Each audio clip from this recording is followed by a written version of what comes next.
This, ladies and gentlemen, is FCA at its most mad, at its craziest. This is the 2018 Jeep Grand Cherokee Trackhawk. That is correct, the Hellcat of Jeeps. Now, does it have to live up to that name? Actually, no, it doesn't, because it's a Trackhawk, not a Hellcat. Now, is it as fast and as loud and as crazy as everybody says it is? I can save you about 10 minutes and tell you yes, yes, yes on every point. But if you want to find out a little bit more, I would invite you to watch the following video.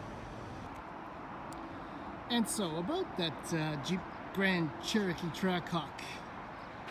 Now, when you take a close look at it though, it's tough to say that this is a Trackhawk because it's pretty much SRT through and through.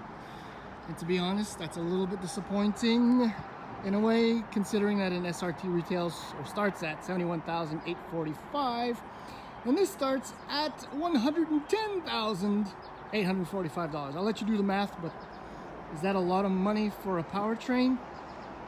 Maybe not. But okay, so the difference is, Key and I will notice this lovely badge and what it says here on the door. To be honest, that supercharged part would be removed if I was to buy one of these. There's no need to boast. I mean, just look at it. Black is a good color for it, obviously. If you want to make the most badass SUV look more badass, then there you go. Love the yellow calipers. Lovely contrast with the black shades. I mean, those 20-inch wheels are very nice. And on the topic of badass, I mean, if I was driving in my 2001 beige Corolla on the highway in the left-hand lane at 102 kilometers an hour and saw this coming up, I'd poop my pants too. So yeah, I told you about the starting price. My tester is a little bit more expensive. It's got a few options like Harman Kardon audio, rear entertainment system, and a special leather interior. I'll show that to you in a moment. But let's do the usual tour, just in case you've never been around a Grand Cherokee.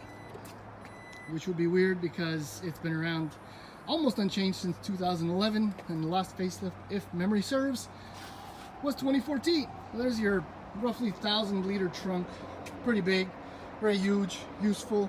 You may have seen a glimpse of what I'm about to show you. Boom! Yeah, I think that's about $7,000 worth of red leather. I would do it. It's so special and spectacular looking. Not that you really need any more reason to talk about your truck. So yeah, rear DVD or entertainment system. To be honest, it's great with the kids, but my son's seat, being as big as it is, and the width of the back of the seats moving or being thicker because of the screens, the passenger seat actually has to slide forward a little bit so that my son won't kick the screen, which is something we don't want. But enough of that. Getting in and out, very easy. Plenty of leg room, elbow room, headroom. Back here, a couple USB ports, heated seats. It's all part of the Trackhawk package. There's that dashboard, wide angle. Comfortable place back there, but you know, we all know where we want to, boom, well, we all want to sit. Yeah, so there's that Harman Kardon, is it gonna focus? Okay, there's the Harman Kardon audio, which honestly I haven't really listened to, if only because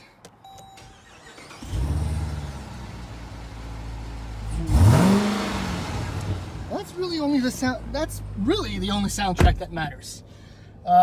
Lovely gauges, which actually change with the drive modes, which you can select here.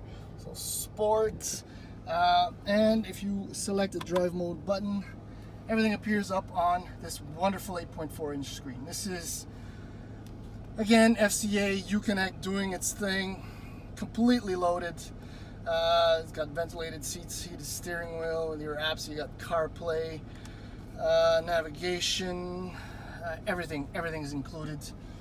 It'll park itself. If it'll focus, you can do it. There's an eco mode. And yeah, this morning I brought some coffee, but I haven't drank any yet because driving this thing will wake you up, I promise. So that's it. That's about it on the inside of the Grand Cherokee. Trackhawk. Now y'all know what time it is. It's time to go for a spin.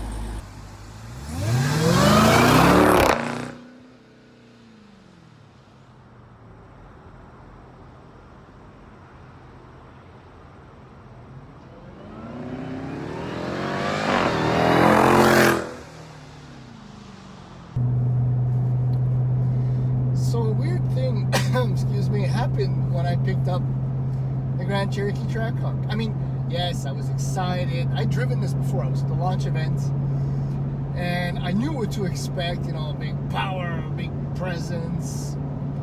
But yet, I got this little pang in my heart because when I saw it, I wasn't thinking Grand Cherokee. I was dreaming Durango SRT. Oh yeah, that thing has left an indelible mark on my soul. But enough of that for now. So as you know, the Trackhawk has the Hellcat engine, right? 707 HP at 6,000 RPM, which is only 200 RPM away from the red line. So all you have to do is just keep your foot in, bounce off the limiter, and off you go. 645 pound-feet of torque at 4,800 RPM. This brilliant 8-speed automatic transmission. Trick all-wheel drive system, which varies torque 30-70 to actually 60-40 when you're towing, because that's one of the drive modes. That's pretty brilliant. The track mode, there's auto, sport, all of that. And this thing essentially is equipped to do it all. And it can. I mean, the important things are at the launch event, for example. We did 0 to 60 sprints over and over again. And, you know, 3.6, 3.7, 3.6, 3.5, because that's what it's rated at. It's just so easy. Launch, boom, you're gone. And on the track itself, we did some lapping. This thing did far better than any uber tall, super heavy, mega crossover SUV, whatever, should do.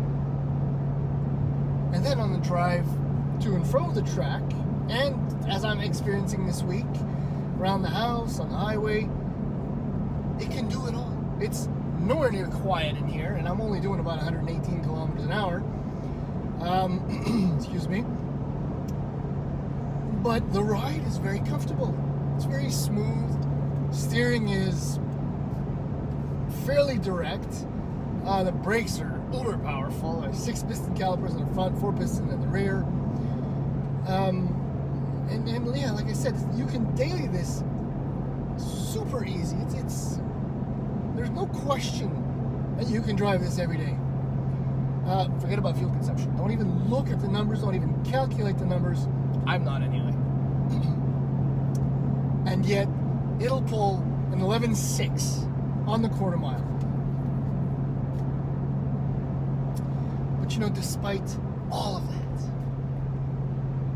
I long for my Durango SRT. It almost doesn't make any sense, but when you consider the $30,000 to $40,000 price difference between the two, I mean, if you buy a Grand Cherokee Trackhawk, you're doing the right thing. But if I had the coin, and to make it worse, this looks exactly like the Grand Cherokee SRT, and I think the Durango SRT looks more badass.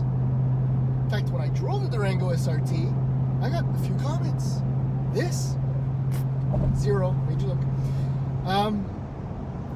So, you know, the performance is great, but I don't know. And there's another thing. Driving this, you know, at 6/10, 7/10, which is max what you can do, 6/10, max what you can do, like when you're getting on and off an on-ramp and all of that, you can feel that we've approached the physical capabilities, the limits of the Grand Cherokee itself, like the chassis, the structure. I mean, any more power than this and things are going to get really hairy. that kind of bugs me a little bit. But, I mean, it's fine. It's really, really fine. But, you know, this is it. And it's a feeling that I personally have a hard time with. I'd rather have much more chassis, suspension, braking, steering than power. And that's probably why I prefer both the Grand Cherokee SRT and the Durango SRT than the Grand Cherokee Trackhawk. But this thing is still exceptional. FCA is completely mad. Once more, thank you.